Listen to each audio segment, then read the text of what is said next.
Hello, it's Matt here from Official Xbox Magazine. This week we're going to be taking you through 5 of the newer games on the Indie channel on Xbox Live. First up on this week's Indie Wrap-Up, we've got Grapple Boy, which is the tale of a small blue blob who uses his tongue to swing his way to an adult video store in order to either rent a video or return a video. We missed the plot with that bit.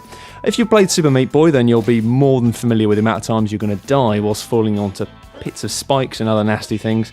But also if you played the Worms series, you'll feel quite at home using the kind of ninja rope style swinging mechanics. Controls and physics aren't quite up to it, but if you're patient enough, then you'll have quite a lot of fun with it. Next up, we've got Cthulhu Saves the World, which of course is the mythical god of tentacle-based madness, kind of plodding about through a fantasy world, doing good deeds for strangers in order to restore his powers. It's got a really tongue-in-cheek script, and it's a must-play if you've ever had a soft spot for kind of ancient Japanese RPGs. It still feels a little bit old and clunky though, and you can't help but feel that whilst it's taking a mick out of the genre, you're still kind of stuck with most of its problems. Thirdly, we've got Astroman, which is quite a cute little platformer set in space, which sees this little astronaut dude going around shooting rabbits with laser pistols. We're guessing it's on the moon, because from the looks of this, everything seems to be made of cheese.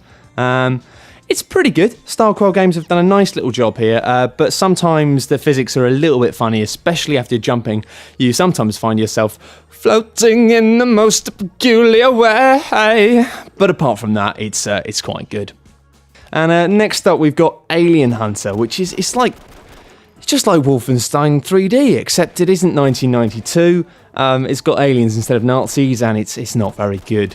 I mean, maybe alien abductions actually are this boring, and you know, you just don't hear about it often because they make really dull anecdotes. Finally, however, we've got Revolver 300, which is a shoot 'em up with a twist, except this literally does have a twist in the fact that waves of bullets come towards you, and you actually can use the left and right triggers to spin the entire axis of the game, turning a big wave of bullets into a tiny stream.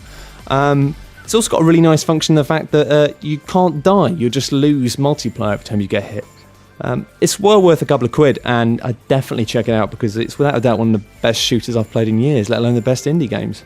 Do be sure to check out some of these games on the Indie channel. They are all free to play on a trial basis, and I definitely recommend buying Revolver 300 because it's absolutely ace.